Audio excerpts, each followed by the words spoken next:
Hello everyone and welcome to the World Class Stand podcast. Our special guest today is Carlton Palmer, and if you want to pick up a copy of his book, it is what it is. You can find it on Amazon or you can pick it up on his website, which is at carltonpalmer@ymail.com, and we'll leave a link in the description for you to check that out. Thanks Carlton for coming to the show. Yeah, welcome. So first question, we're trying to go around and speak to as many ex-pros as we can about what is a world-class player.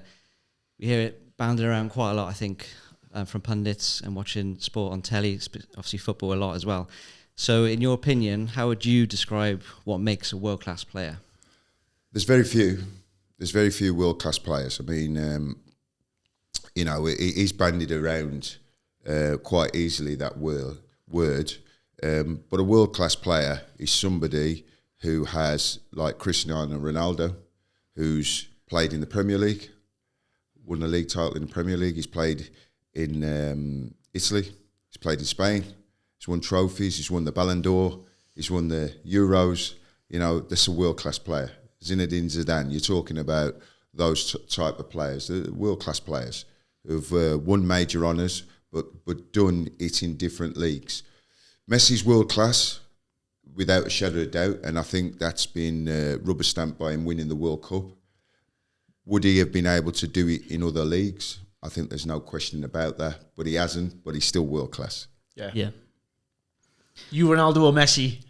Sorry? If you had to choose, who would you think is the GOAT, Messi or Ronaldo? Well, I think both of them could play in the same team because they play in different positions. Yeah. You know? So I think it's very hard to say who's the better of the two.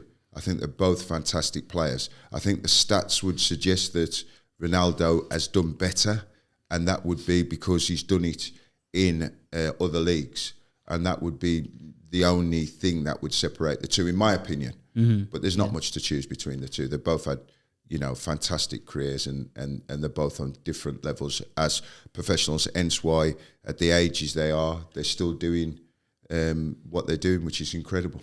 Yeah. Yeah. Part of the definition of world-class player, is there a minimum time period they have to perform over to get to that level?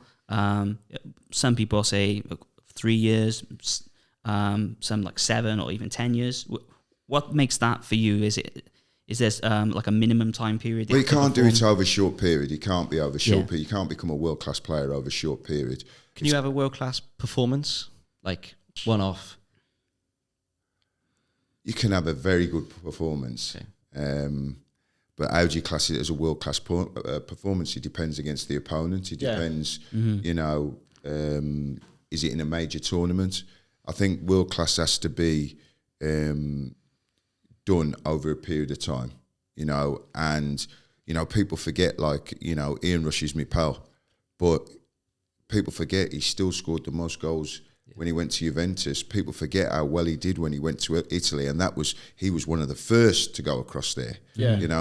And people argue, well, he gets the chances because he plays in a good side, but you don't score that many goals that Ian Rush has scored continually year after year after year if you're not a great player. Yeah, definitely. Yeah.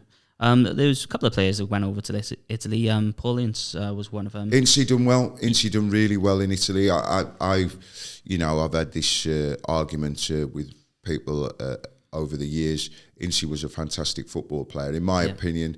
And I know this doesn't go well, but I thought he was a better all-round player, box-to-box midfield player than Roy Keane. I think Roy Keane was an exceptional footballer. He was an exceptional leader. Yeah. And he was, he's an exceptional football player, but a box-to-box, I'm talking about a box-to-box player, I thought Ince was, for me, better than Roy Keane. Yeah. Well, I agree with that. I think Keane, some people we've had on have maybe labelled Roy Keane world-class, obviously an exceptional footballer, but I think he's a top-quality leader, a general on the pitch, more of the eyes and ears of the manager, organising the field of play. I think I agree with that. Roy was one of those players. He's a leader. He's like a manager on the football pitch. People respected it. He demanded the other players to play well. And when you do that, you've got to play well yourself. And he did do that. But I was asked a direct question, from a box-to-box And there were very few who were box-to-box midfield players who could do. I mean, Brian Robson was one of the best box-to-box midfield players. Yeah. Roy was brilliant at picking up the ball, driving at the defence. You wouldn't say he would pick up the ball and pick out a 50-yard, 60-yard pass, whereas Ince could do that. Ince could do that, and he could pick up the ball and drive, and he'd get back. Roy just was a very, very good footballer who consistently played at a very, very high level. Yeah, I think Roy did bring the intimidation factor as well, because a lot of the battles, were already won in the tunnel. It seems like when people went to Old Trafford, they look across and it's kind of the mind games have already started. What was it like for you coming up against Roy? Like I bet you was confident going up against him. It wasn't a problem for me. I mean, at the end of the day, I was a very, very fit player. So what I lacked in ability, I could get around the football pitch. So that wasn't a problem for me. Yeah. I accepted what my role was in the team. I accepted very early on in my career, I accepted what I was good at and what I wasn't good at, and I stuck to that. And within a team that, like at Sheffield Wednesday here, when I had John Sheridan, Chris Waddle there, my job was to win the football and get it to those guys. And, I was a box-to-box player. There was very few players. If you speak to the likes of Andy Townsend, who was a box-to-box player, you speak to the players who played against me, and they'll tell you that, they'd have to be on their game. Well, that's the office. A different formation then. It was more of a flat 4-4-2, wasn't it? Whereas now you have the kind of the sitting player like Rodri, for example, is probably the standout. But people say he's a sitting player. He's not really a sitting player. He's all over the place. Yeah. He's all over the place. That Man City one, they got like the 5 passing lanes, and he's the one who dictates the play. Yeah, no, he's the fulcrum of the side. I mean, and the record when he plays is quite phenomenal. And for somebody who he doesn't look like an athlete, does he? He looks like he's carrying a bit of weight, but I mean, the amount of ground he covers, and his determination, when they're down in games to push City on. Yeah. Do you think that's a sign of potential world class, a player that can galvanise? Oh no, without a shadow, I think Rodri's world class. Okay. Yeah, it's world class. I mean, you're going on to win Champions Leagues, then you're talking and scoring the decisive goals. The goal. Yeah. No, Rodri's world class without a shadow of a doubt. Going back to Ince and Keane, would you say Ince was world class or Keane was world class? I think they were both world class. I think we're both world class. There's no question. I was just asked a direct question as a box-to-box midfield player. You can have your favourite, yeah. Yeah.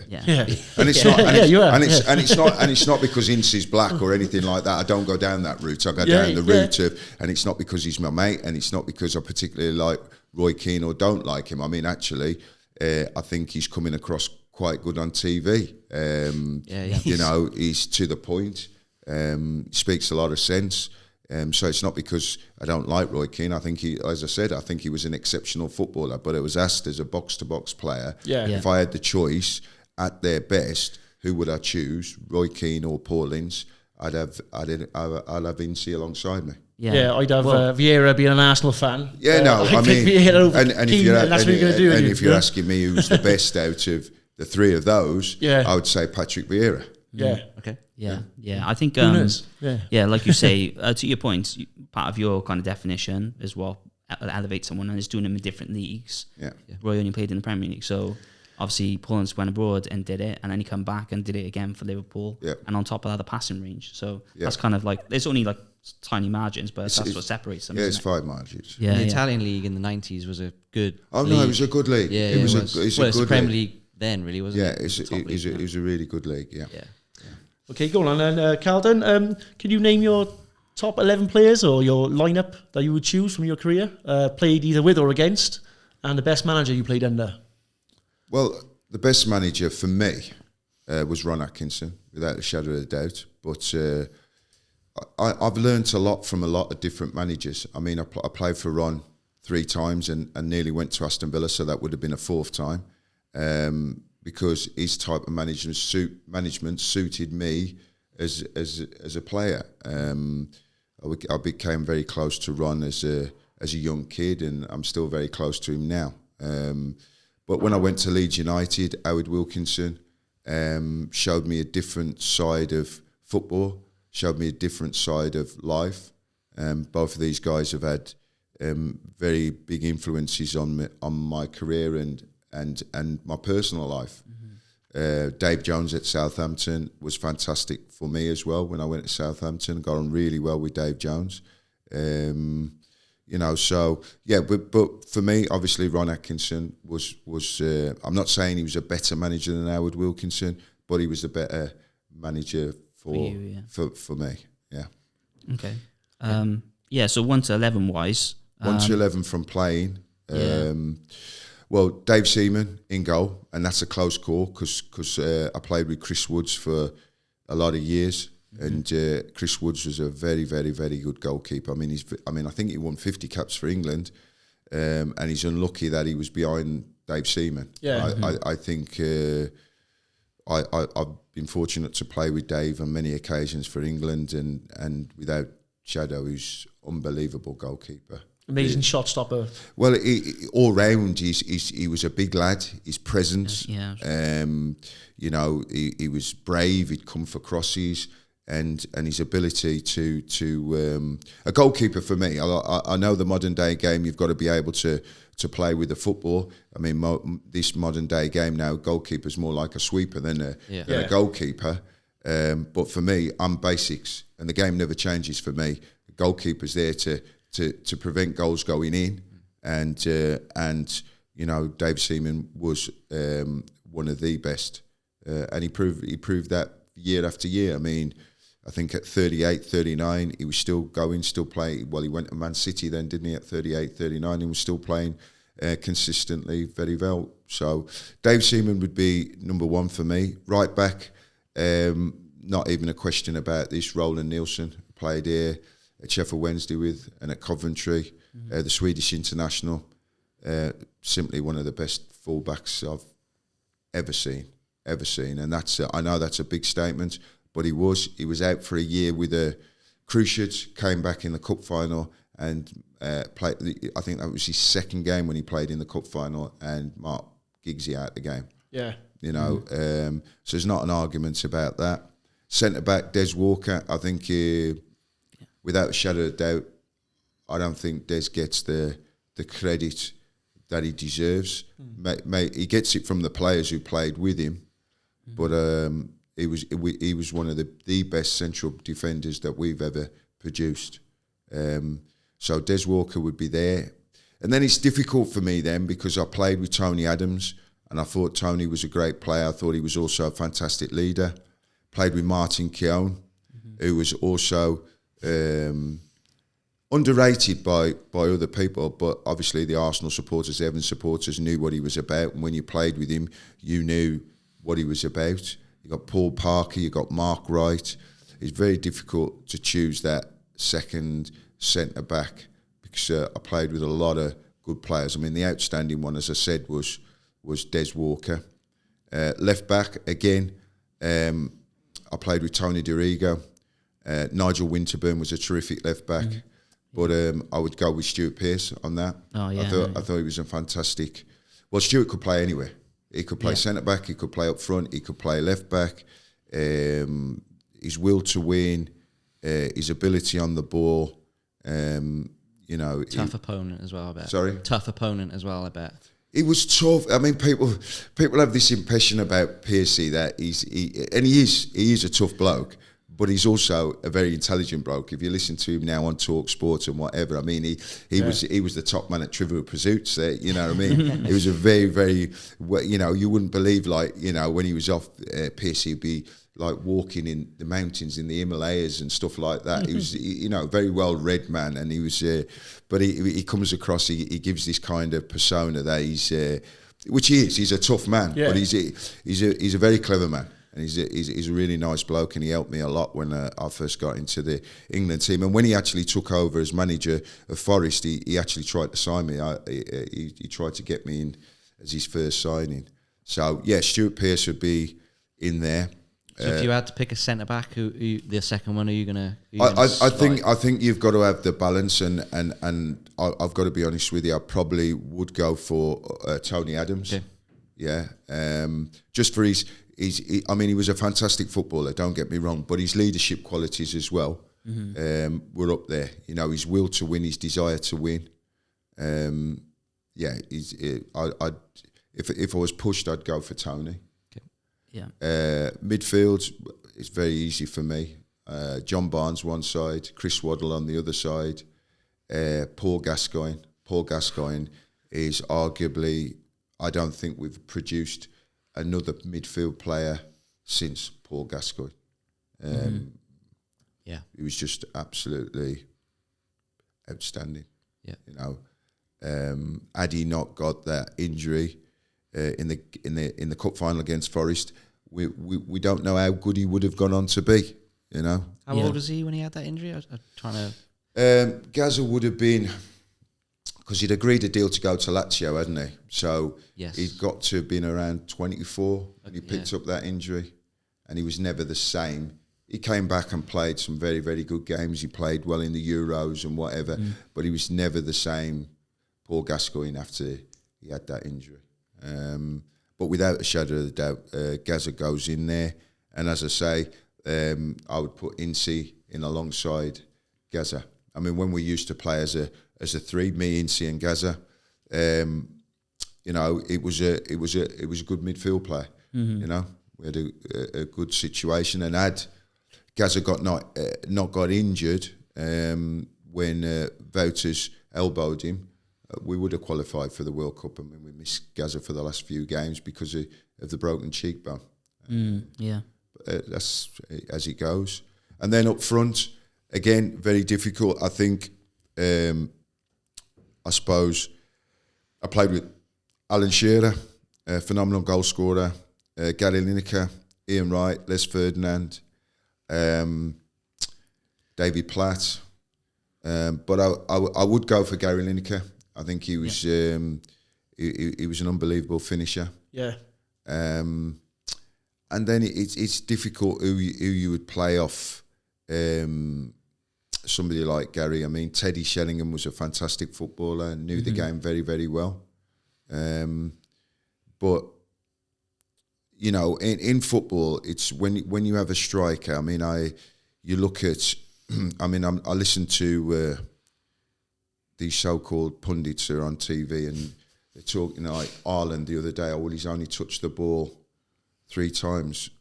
Yeah, but he scored twice with, you know, that's your job as a striker, you know. And I used to play with Ian Wright, who didn't have much impact in the game apart from scoring goals. And that's his job. Yeah. You know, it was phenomenal. So yeah, I would probably put Ian Wright in alongside.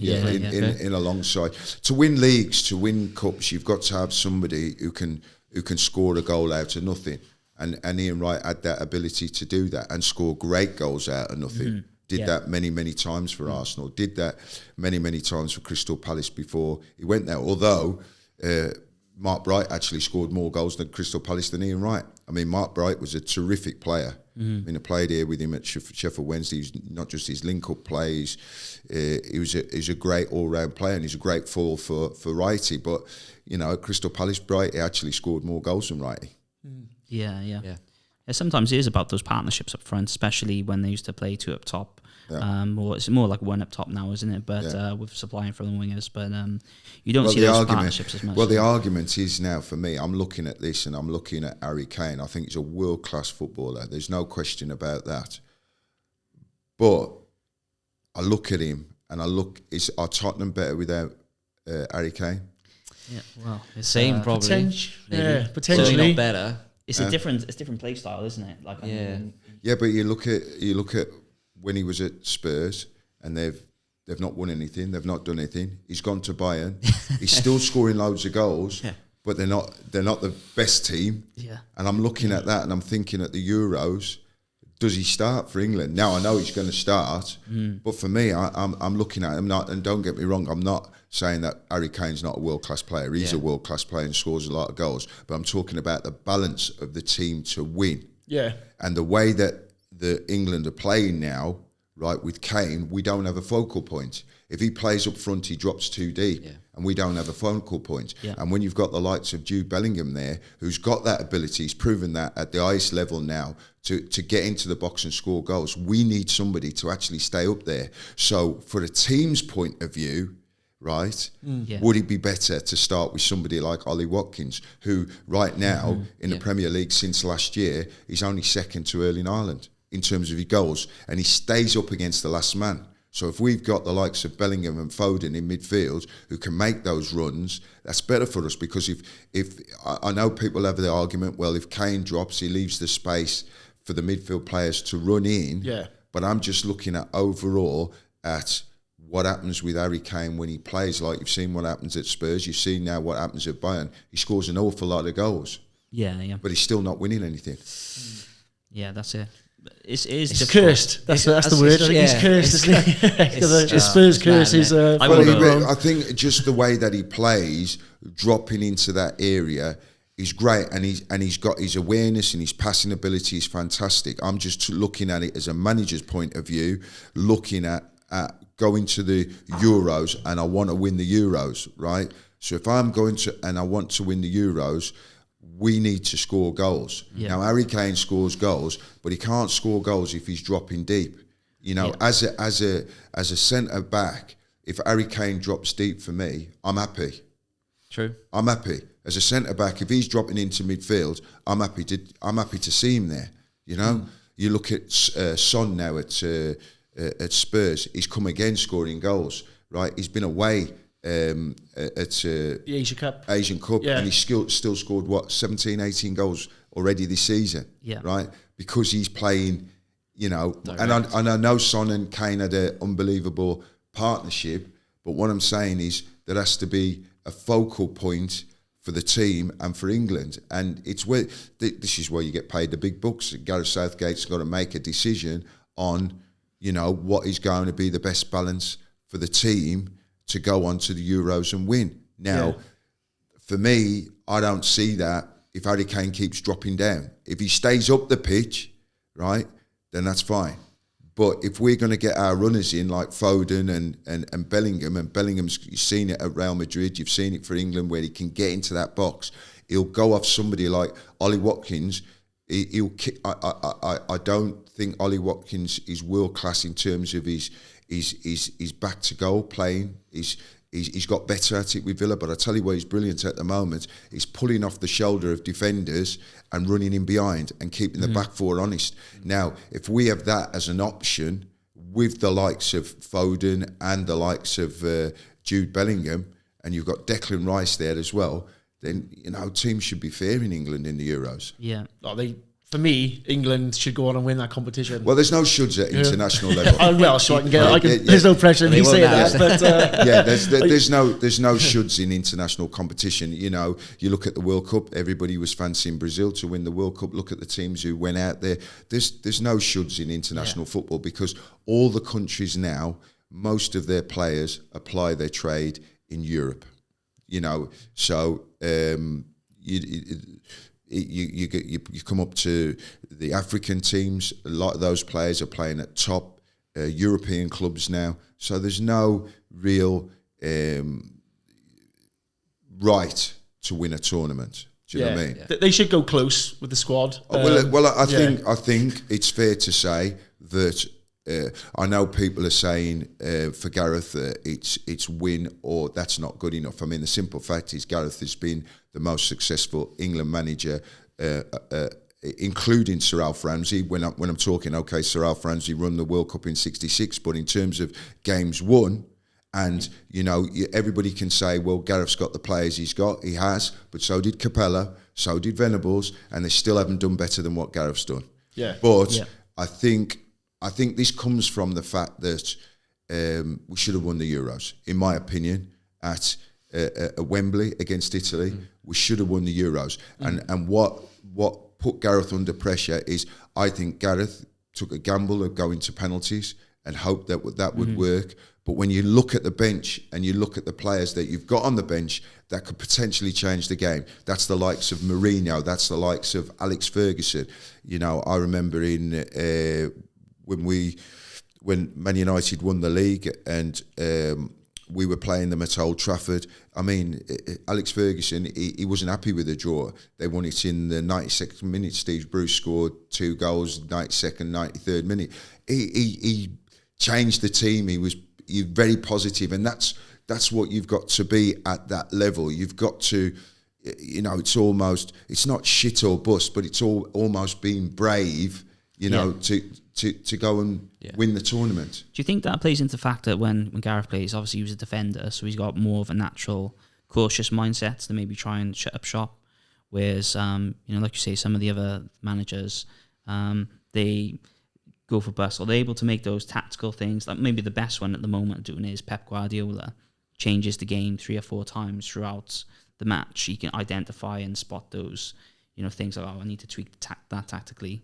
Do you think that plays a part into why Gareth maybe don't see those changes because he played in as a defender? Or I don't see as him being a defender that makes any difference to the way that he plays. But he probably, if you look at Gareth, and that's why, if we're being honest, that's why he got the job in the first place after Sam Allardyce and everything that's gone on. I think, and Sam Allardyce was proven not to have done anything wrong. Yeah. But I think they looked at Gareth, as a safe pair of hands. There's going to be no controversy.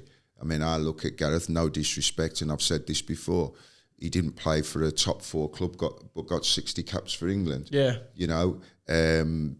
No disrespect to Gareth. I think he was a very solid player, but he wasn't better than the players that were in the squad. Gary Pallister, myself included, and whatever. But he ended up getting 60 caps because he toes the line. He does a very good job, and he's a steady Eddie, and that's why he's got the England job. Yeah. But you need more than that to go on and win a major tournament. You need to have that cutting edge where you say, Bobby Robson had it. You've got to have that cutting edge where you're ruthless and say, right, at the end of the day, this isn't about you as a player. This is when I'm talking about Harry Kane. This isn't about you, Harry Kane. This is about England winning the tournament, right? Mm-hmm. Now, I know maybe some people might agree with me, some people might not. But all I'm saying is, there's no point having the likes of, as they were in the past, Alan Shearer, scores all those goals, and Alan's a mate of mine. I think he's a fantastic footballer, scores a load of goals. But he's in his career, what is he won the league title. Well, I want to dive into that, because you mentioned Shearer in your list of strikers. Yeah. What's caused a lot of debate from a previous episode we did with Matt Letizia and he picked him in his 1-11, Saints 1-11. He didn't think Shearer was world class, scored a lot of goals, as you say. But what would your assessment be of Alan Shearer in terms of that definition? Not world class. Very, very good goal scorer. And as I've said, maybe it didn't help him. He could have gone to Newcastle at any time in his career and he would still have been lauded. Go to Man United. Go and win things. When you finish playing football, it's about what you've won. It's not about how much money you've earned. It's about what have you won in the game. And don't get me wrong, Alan Shearer, like I said, he's a pal of mine. He's a terrific competitor. I love playing against him. He was an unbelievable goal scorer, Golden Boot year after year after year. But what has he won? And this is what it comes back down to, and that's what's going to come back down to Harry Kane. He's going to finish the game. He's going to, Golden Boot. But what has he actually won? I mean, like I said, I think Alan Shearer played in one major cup final. I think with Newcastle, and they got FA beat. Cup against Arsenal. 2-0. Yeah. They got beat. Yeah. And he won the league at Blackburn, and he was outstanding that season when they won the league. Yeah. So he's a phenomenal goal scorer, but I wouldn't have him as world class. Well, that's we all got definitions and we all got different opinions of world class, as we know, and that's one of mine. Personally, is at the end of your career, you've got to back up the world class claim with silverware. For me, because what's the point in playing the game if you're not winning things? Correct. And this is what I'm saying to you when you're talking about Ronaldo. Well, you take you a month to fight, to walk around all the honours he's won in the game and the Ballon d'Ors, and the same with Messi. But listen, it's all subjective and about opinions. I mean, I don't get upset. I know some players get upset, but I don't get upset when players turn around and say, "Oh well, I didn't think Carlton was a good player. I didn't think." It really doesn't matter. It's about people's opinions, right? If people didn't think I was a good player, that's fine. It's not a problem for me. My record speaks for itself in terms of the games I played for and what I did at the clubs I was. And for a player with limited ability to do what I did, I'm happy with that, you know. And so it doesn't upset me when either other players or pundits have an opinion of me as a player. It doesn't upset me. Well, you've had the career you've had, and well, be thankful for that, and you're playing the game you love. So exactly, you know, Yeah. if you can win trophies, obviously even better. Of course. Yeah. I was going to ask you about the right back. You mentioned Nielsen. Gary Neville is usually kind of, I don't know, when people pick their all-time Premier League 11, he usually gets in. He didn't really kind of stand out a lot as a as a fan point of view. He's obviously consistent for Man United. Obviously you must have played with Gary as well. What made you kind of pick Nielsen over Gary? Without shadow of doubt, Roland was a better player than Gary Neville. Yeah, Was he faster? Quite a speedster. He was quicker. He was, he was better. He's better on the ball. I mean, don't get me wrong, Gary. You don't play at Man United. You don't do what Gary Neville's done and had the career that he's done. And we're talking about winning major honours. He's won major honours, big major honours, and been consistent performant for Manchester United over the years.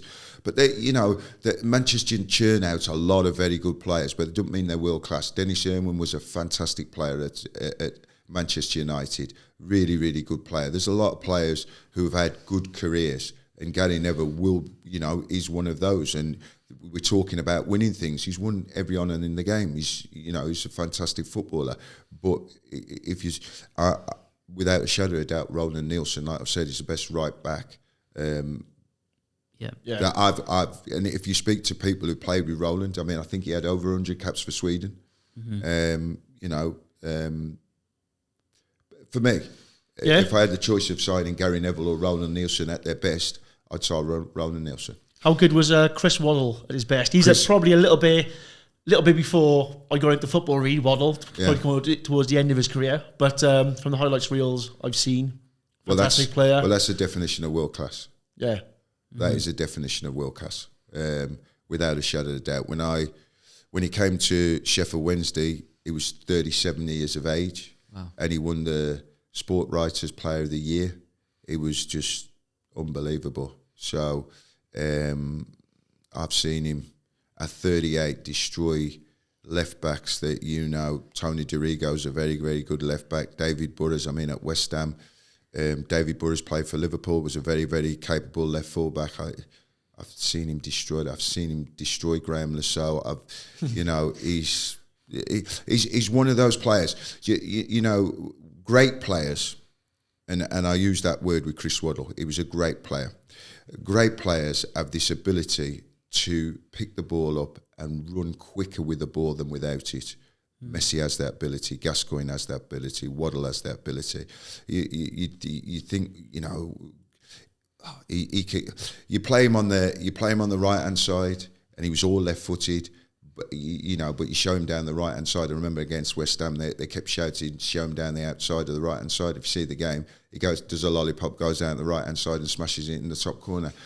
He's one of those players you can't mark. You can't get a handle on him. You can't mark. He's one of those players that you cannot mark. It's just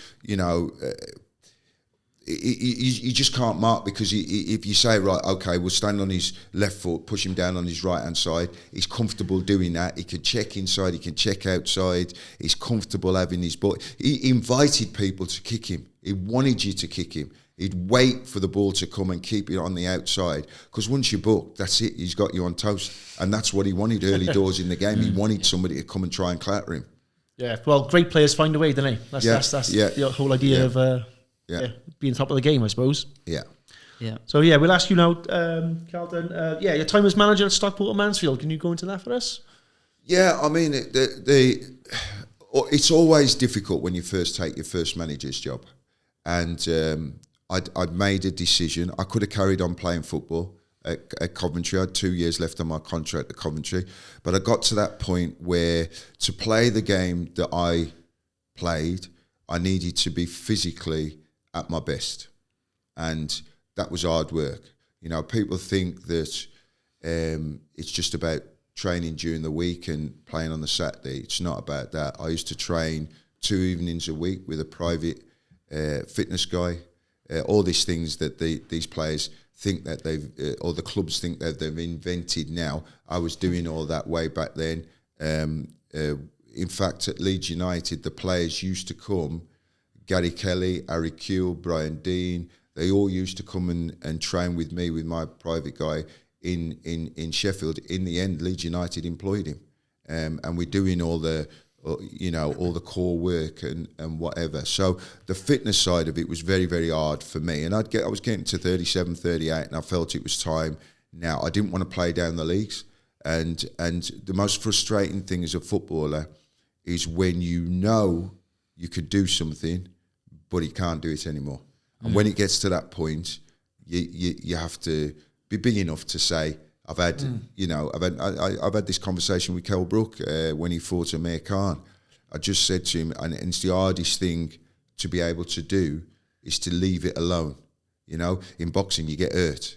I said to Kel, you've had a good run. You have to know when it's time to just say, and some people can, some people can't. I was lucky enough that I've always thought about things and had a plan. You've always got to have a plan. So I had a plan, and then the opportunity came up for me while I was at Coventry to go and manage Stockport. I went and spoke to Brendan Hellwood, who was the chairman, a very good friend of mine, still is today. And they were not doing well. They were 8 points adrift at the bottom league, or 7 or 8 points adrift at 19 games. And Ron said to me, leave that alone, Carlton, because your first manager's job is always going to be the lasting impression. But the chairman was just a fantastic bloke. He really was. It wasn't like, I never worked for football clubs. So when people ask me, well, how can you go from Sheffield Wednesday to Leeds? It didn't matter to me. I went to work for Howard Wilkinson. It didn't matter that he was manager of Leeds United. So I went to Stockport County because of Brendan Elwood. That was it.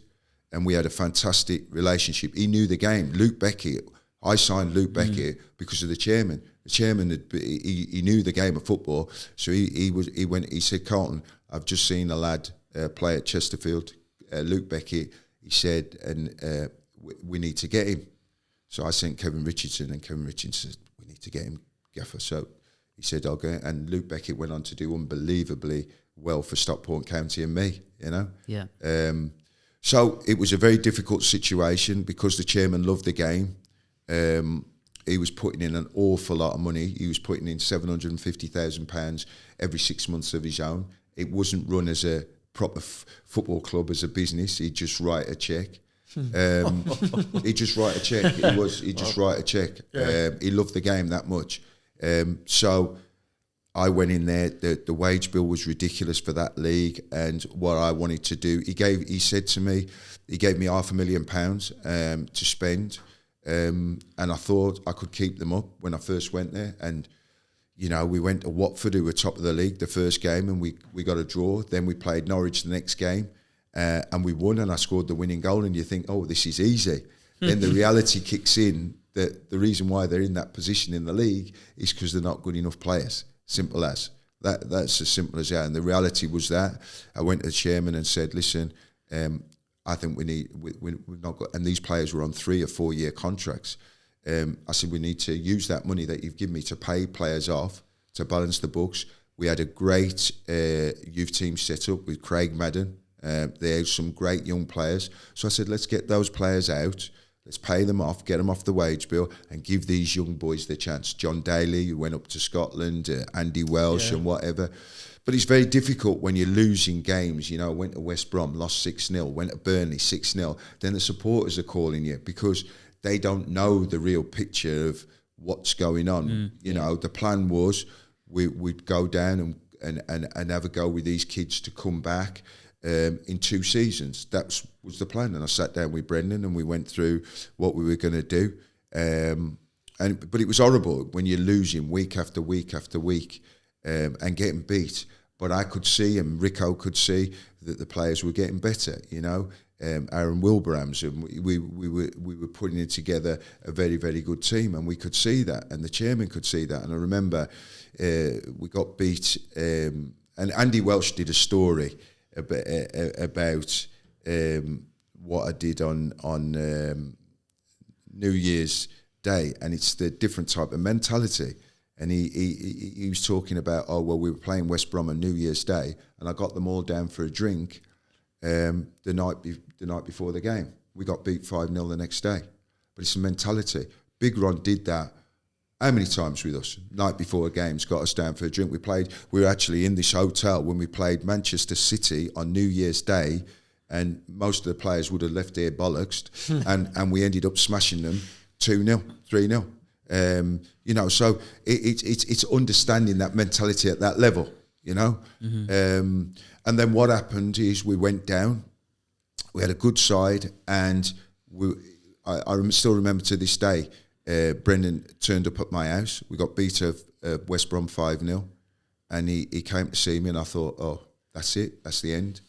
And he walked in, he sat down, he said, I'll never sack you. He said, I'll never sack you. He said, what you're doing is the right thing. I can see what you're doing. And that's a footballing man. He knew. He said, I'll never sack you. He said, carry on doing what you're doing. It's coming. Following season, we finished with a bunch of kids, average age, 21, 22. I brought Ricky Lambert in. Everybody was looking at him. I said to the kid when I brought him in, I said to the chairman, he said, 300 grand, Carlton. I said, listen to me, chairman, this kid will go on and play for England. If he gets it right, he'll go on and play for England. 300 grand we give him, and everybody was looking at him. Eventually, Ricky went on to go and play for England. Yeah. So that season, with a bunch of kids, we finished 8 points off the playoff place. Then, unfortunately, Brendan called me and said he wanted to have a chat with me, and we met in Sheffield and sat down. Brendan lives in Sheffield, so we sat down, and unfortunately, Brendan's wife wasn't very well at the time, and he felt that he had to spend more time with his family, so he decided to sell. And he felt that at the time that he was selling the football club to the right hands. A gentleman called Brian Kennedy. What he did, he gave me a 3-year contract with no break clause. Kevin Richardson, 3-year contract with no break clause. And that was his reward to me. As I say, we're still big friends now. And at the time then, Northampton had came in for me. Mm-hmm. And I said to Rico, I said, come on, I've not got a good feeling about this now. And Rico went to me, Gaffer, we've been through all that, the 6-0s, the 5-0s. He said, look at the team we've got now, He said, we can do it this season. He said, we can get minimum playoffs this season. He said, we've put all this work into the young players. He said, we've got to see it through. And I just had a bad feeling. And this guy, Brian Kennedy, who was Sale Sharks, I said the first day we had the meeting, and while we were in his office on the first day, he's got me and Rico in there, and he's on the phone, which is, to me, is just disrespectful, talking about getting cut class delivered to his boat in Marbella. Yeah. And that was it. So the opening day of the season, we're playing Wimbledon. Luke Betty does his cruciate, which is a killer for me, 30 goals, previous season, does his cruciate. We were the better side in the game. It wasn't agreed beforehand. In half-time, our players were really fit. At half-time, their players were being sick because of their heat and whatever, so the referee delayed the game. We ended up losing the game 1-0 because he allowed them so much time to recover at half-time. We hadn't had a bad start to the season. We hadn't had a bad start. And about 6 games in, I think 7 games in, he rang me. I think we'd only lost 1 game, if I remember, maybe 2 games. We hadn't won. I think maybe won and drawn, but it wasn't a really bad start to the season. He rang me and said, Carlton, I'd like to see you. And I said, listen, I'm not coming all the way to Manchester if you're going to sack me. If you're going to sack me, let me know now. And he said, yeah, I'm going to sack you. I said, fine, no problem. I didn't really get on with him. I didn't like him. I didn't like what he did to the football club. And Brendan, still to this day, has broke his heart because he built Stockport up from nothing. You know, put a lot of money in, and this man had promised him he was going to do this and that, and absolutely just, you know, what he did was quite simply, I was on £8,000 a week, right, as player manager, and he brought Sammy McElroy in on 75 grand a year, and then later on I hear that people blame me for the demise of Stockport. Stockport was still in League One. Yeah. When I left after 6 games, they were still in League One. They went out the Football League. So it's nothing to do with me. Then I had a problem because what happens in football when you become a manager, if you get the sack, right, now normally you have break clauses in your contract. So generally now if you sign a 4-year contract, normally it'll have a 6 month or a year break clause. So in effect, you've only got a year's contract. So why managers sign 4-year contracts, it makes no difference to me, you know. But I had signed a 3-year with no break. And Brendan refused to pay the money. And I said to him, I don't care how much money you've got, Brendan, I'm a man of principle. And you've got to remember now, the likes of Kevin Richardson, the likes of Paul Beasley, my staff, they've got families. Yeah. I'm all right, you know, I've done well out the game, and I'm a loyal person. So we were having discussions after discussions, and he refused to pay me. Then he made the biggest insult of whatever, and I said to him, I'll see you in court. When he accused me of mismanagement of funds at the football club. Now that's a slant on my character. Yeah. Right, so I was a year out the game while this went to court. He phoned me while I was playing golf in Portugal. I was at my place in Portugal playing golf. He said, I'll pay you, I'm not playing the rest. I said, no, you've done what you've done now. I'll see you in court. You've accused me of what you've accused me. Unfortunately for me, I tried to be, I'm not saying I've done everything right in my life. I've not done, you know, I've obviously not done everything right, and we all make mistakes and whatever, but I've always tried to be as upfront and as truthful as I can. I've always tried to treat people with respect. And I'm lucky that it always has come back, touch wood, to me. And it was in for a 3-day trial. It cost me a lot of money to get there. And luckily for me, the club secretary come forward and said, mismanagement of funds. He cut the wage bill from, the wage bill at the time was like £3.5 million in League One at that time. I cut it to 1.1 million. With a team that finished, a bunch of kids that finished, like I said, 8-9 points off the playoffs. Is that about the same level as other clubs? Just to get a bit of a reference of the wage bills of other clubs. Yeah. And you know, at that time, that's what your wage bill should have been. Okay. But Brendan, they got promoted, and Brendan pushed the boat out to bring players in. I sold Shefty Kuki to Sheffield Wednesday for 1.1 million. Brought that money in. So I balanced the books off, mismanagement of funds. But the club secretary had come forward. It was a 3-day trial. He threw it out on mid-morning of the first day. All the lads got paid out, and he sold Aaron Wilbrams that same day, I think, for 1.1 million to pay everybody out. And you know, that's what he did. So it's very difficult when you've been out of the game for a year and everybody's looking at, not what happened at the end of Stockport, what happened at the start, you know. So it was very hard to get back into the game, and I was doing I was well in with the media, working for the BBC, and I was quite enjoying it. You know, I applied for a few jobs, wasn't successful going down that route, because I'm not one of these people that are going to go into and I'm the 2 jobs I've had, I've never applied for the jobs. So, you know, I'm not going to apply for a job and then go in and say what the chairman wants to hear, because and a lot of managers do that now to get a job. You know, it's very simple. You go through the football leagues now, all the different leagues. By and large, unless a manager's in there a long time, you finish wherever your budget allows. Mm-hmm. Simple as. So if I was going to get a job, I would look at the budget and see what the chairman would want from the club. And most of them are unrealistic of what they want, because most of them don't know the game of football. That's as simple as it is. So, you know, I was doing the media work, and my friend, a close friend of mine, Keith Haslam, was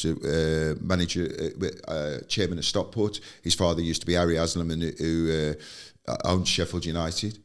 and there was a problem with Keith Curl at the club, and he put him on garden duty, and he just rang me and said, would you do the game on the Saturday for me?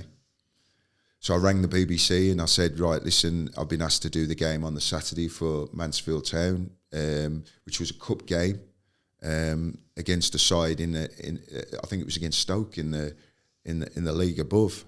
And as happens when you take over as a caretaker manager, there's no pressure. So what happens is you get results, and that's what happens. I got results, and Keith and the board came to me and said, would you take the job permanently? And of course, I love football, and Keith was my friend, and although even still to this day we're very close, but we can, you know, and if you're good friends with somebody, like with Brendan, whatever, you can put your friendship to one side when it comes to business. Business is business, right? And that doesn't get involved in your friendship, right? And I was able to do that with Brendan. I was able to do that with Keith. But as soon as I got the job, couldn't buy a result. Could not buy a result. Could not buy a result. But it was a different set of circumstances at Mansfield. We didn't have the money. You know, I was paying for, you know, if we went on a trip and it was down 4 hours away, I believe you should be overnight, but the club couldn't afford it. So I used to pay out my own pocket for the players to go overnight. And again, it was a really difficult situation because Keith Curl, who was the manager at the time, what he'd done, and I know this for a fact, he was getting another job at Blackpool. He was lining himself up for another job at Blackpool and letting the players' contracts run down. Once you get a player who's got his contract run down to the last 3 to 6 months, it's a nightmare to reassign them. So a lot of those players left at the end of that season, which was nothing to do with me. And then I've got a different budget for the next season and what you can bring in. Yeah. So what happened was, which you know, it leaves a bad taste in my mouth, was like I said, I trust people. And when I took the Mansfield job, Kevin Richardson, unfortunately, his wife was ill, and she subsequently died of cancer. God rest her soul. And so he couldn't come as my assistant. So I rang Big Ron up. And I said to Ron, I said, who should I bring in? And he said, you know what, Carlton? It doesn't have to be somebody that you know. It has to be somebody that's good at their job. So he threw a few names at me, and one name that came was Peter Shirtliff, who had played with him he was centre back at Sheffield Wednesday. He was doing good things as Wolves as a coach. I met him. I liked what he had to say. I liked what he, you know, so I spoke to Ron, and Ron said, well, we'll go with it. His contract, because he was coming from Wolves and whatever, was more than my contract. I looked after him with accommodation and whatever, and this, that, and the other. Money's not my goal. It never has been. And I know that's easy to say when you got a few quid, but it's never been my goal, right? I do what I believe is the right thing to do, and ultimately I think things work out for you. That's the way I've always lived my life. And so things became really, really difficult. And I felt that Pete Shirtliff was undermining me as the manager. And, you know, my one regret is I knew it, and I should have got rid of him. I remember the game that I decided to resign from. I remember Lucy saying to me when I left, she said, are you fit? I said, I'm fit, yeah. She says, you play. You need to play today. You need to play. Every other time, if Rico was there when I was at Stockport or whatever, you know, Brendan used to walk in and he said, are you fit? I said, yeah. He said, you play. Rico was exactly the same. You fit, you play, because the experience you give the players and whatever. And I remember Lucy saying to me when I walked out the door, you fit, Carlton? I said, yeah. She said, you play today. I hadn't made my mind up about what the team was going to be that day. But we had a good result the week before, and I hadn't played because I was injured. So in my mind, what I didn't like to do is, because I was player manager, I didn't like to travel on the bus. I liked the players to have a bit of banter and whatever, because it's hard to be one of the lads and then whatever. Do you know what I mean? So I used to drive to the games, right?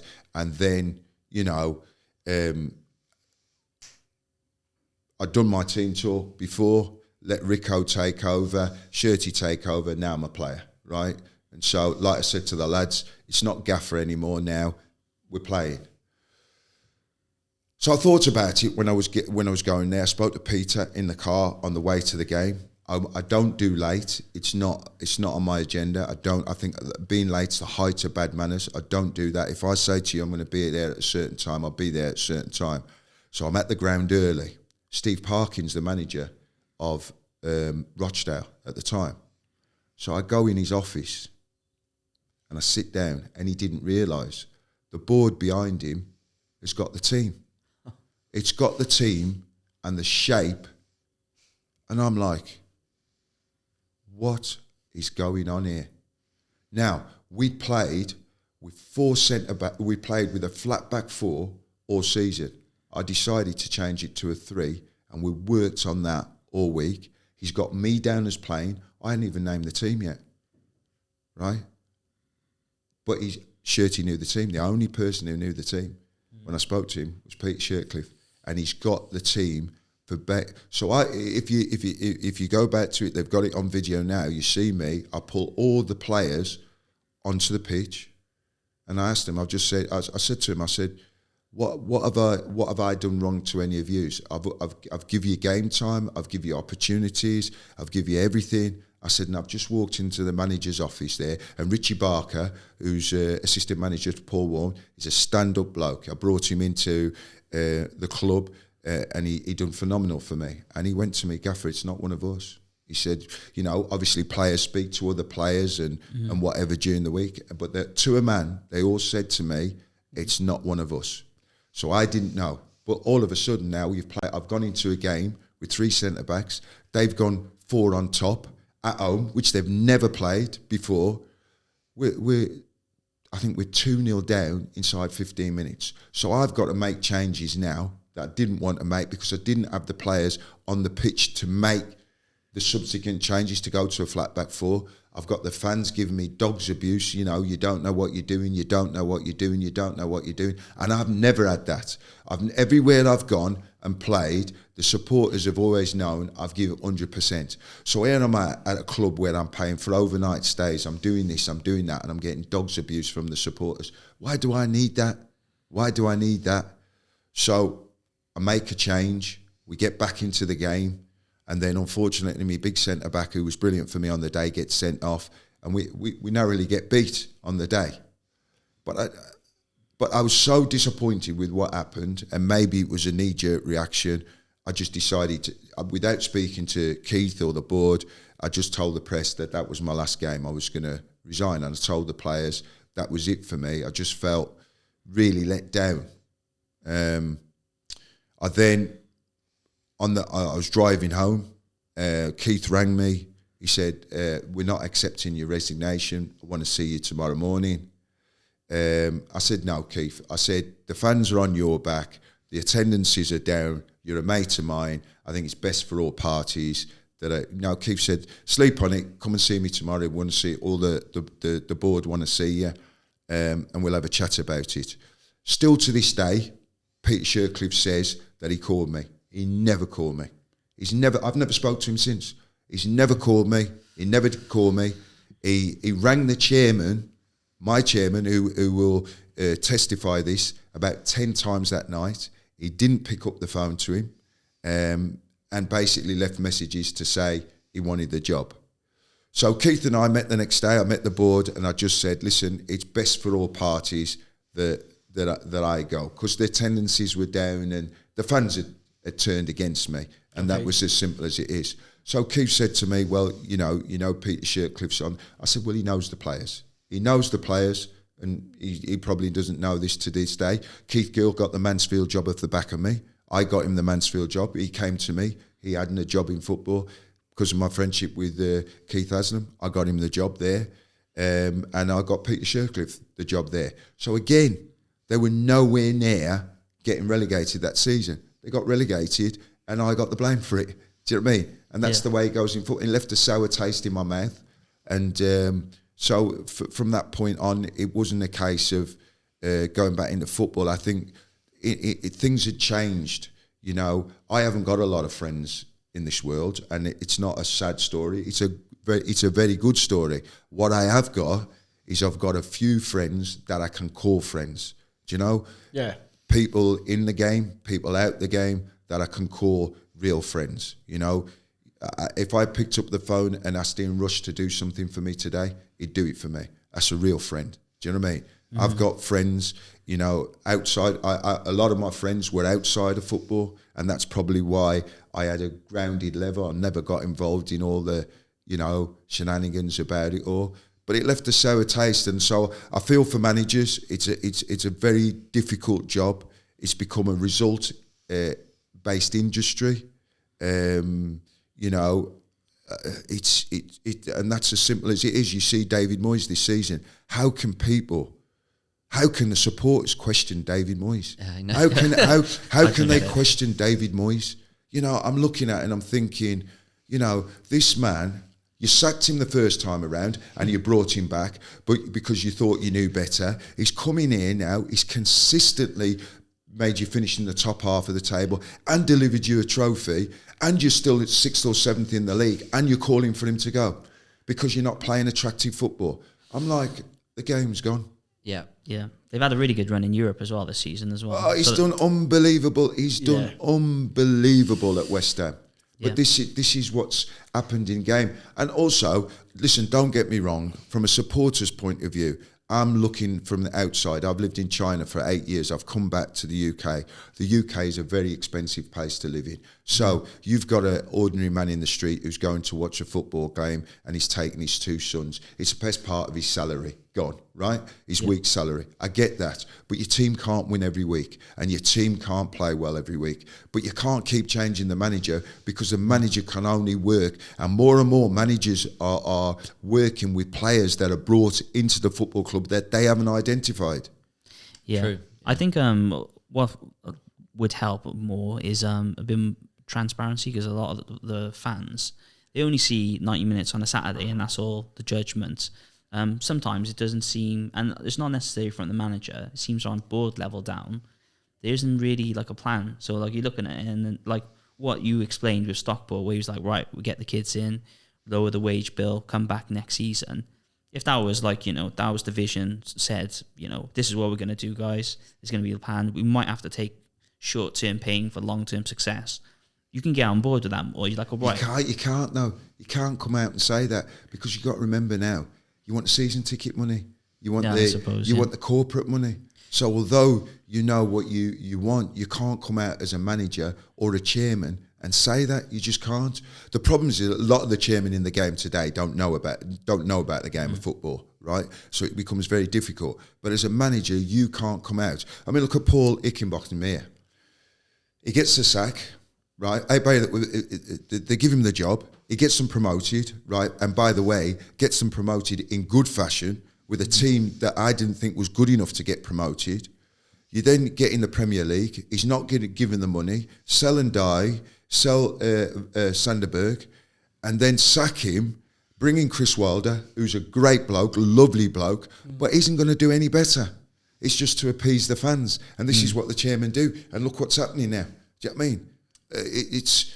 But unfortunately, the transparency that the fans would like to see, you can't do that, because if I'd have come out and said at Mansfield at the time, you know, listen, we're happy to be 4th from bottom in the table, you know, but yet the year before they were in the playoffs. Do you know what I mean? But those players who were there the year before in the playoffs are no longer there. They've gone.